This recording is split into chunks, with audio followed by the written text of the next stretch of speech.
The Act of Abjuration, signed on 26 July 1581 in The Hague and confirming the decision made by the States General of the Netherlands in Antwerp on 22 July 1581, formally declared all magistrates in the provinces which united in the Union of Utrecht absolved of their oath of allegiance to their overlord, Philip II of Spain. It stated that by oppressing and violating the ancient rights of his subjects, Philip was considered to have vacated his thrones in the Low Countries. As such, it was the formal declaration of independence of the Low Countries. Background: the 17 provinces of the Habsburg Netherlands had only been united in a personal union by Holy Roman Emperor Charles V and King of Spain with the incorporation of the Duchy of Guelders in his Burgundian territories in 1544, and been constituted as a separate entity with his pragmatic sanction of 1549. His son Philip II of Spain became overlord of these provinces on Charles's abdication in 1555, but this actually meant that he assumed the feudal title of each individual province, like Duke of Brabant, or Count of Holland.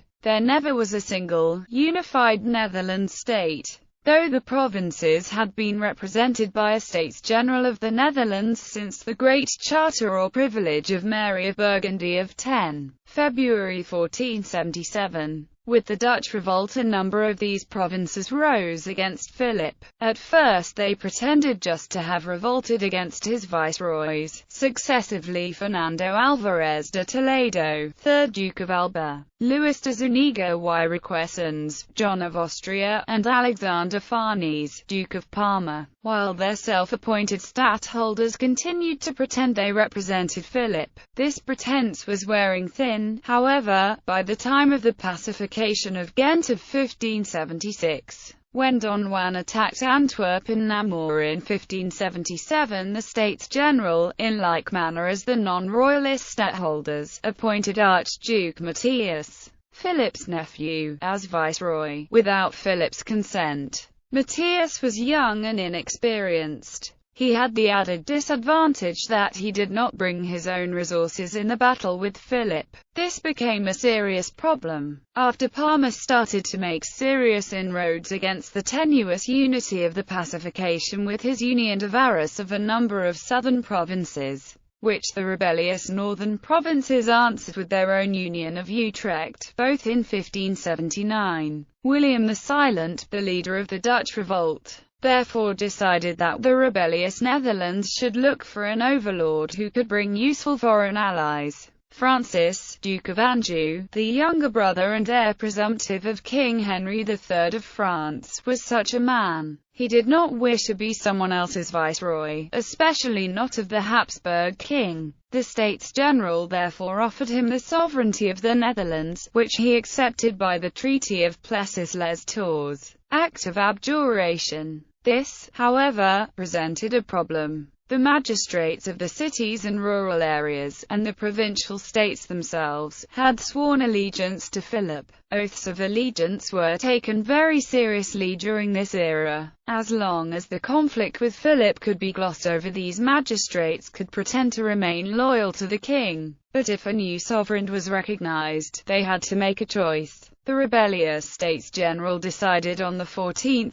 June 1581 to officially declare the throne vacant, because of Philip's behavior. Hence the Dutch name for the Act of Abjuration, Placard van Verlatinghe, which may be translated as Placard of Desertion. This referred not to desertion of Philip by his subjects, but rather to a suggested desertion of the Dutch flock by their malevolent shepherd, Philip. A committee of 4 members, Andries Hessels, greffier of the States of Brabant, Jacques Tayet, pensionary of the city of Ghent, Jacob Valker, pensionary of the city of Tergoes, and Peter van Dieven, pensionary of the city of Mechelen, was charged with drafting what was to become the Act of Abjuration. The act prohibited the use of the name and seal of Philip in all legal matters, and of his name or arms in minting coins. It gave authority to the councils of the provinces to henceforth issue the commissions of magistrates. The act relieved all magistrates of their previous oaths of allegiance to Philip,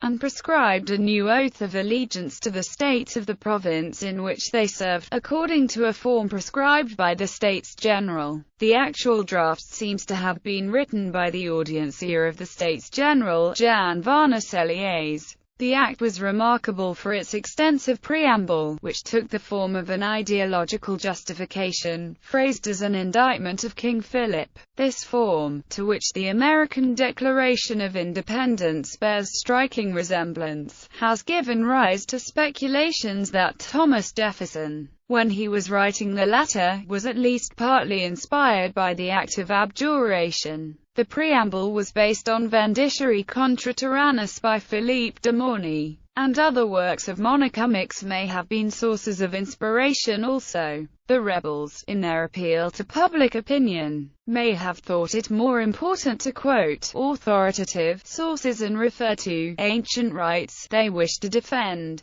by deposing a ruler for having violated the social contract with his subjects. They were the first to apply these theoretical ideas. In the Declaration, these provinces are mentioned: the duchies of Brabant and Guelders, the counties of Flanders, Holland and Zeeland, and the lordships of Frisia, Mechelen and Utrecht. The provinces of Overijssel and Groningen also seceded, but are not separately mentioned, as they, strictly speaking, were not separate entities but parts of Utrecht and Guelders, respectively. Large parts of Flanders and Brabant were later occupied again by the Spanish king. Aftermath: many magistrates refused to take the new oath and preferred to resign from their offices. The act therefore had the consequence of bringing about a wholesale change in the political makeup of many rebellious cities in the Netherlands, strengthening the radicals. Philip, of course, did not recognize the act, nor the sovereignty of the Duke of Anjou. The Duke himself was not satisfied with his limited powers, and he made an attempt to subjugate a number of cities, including Antwerp,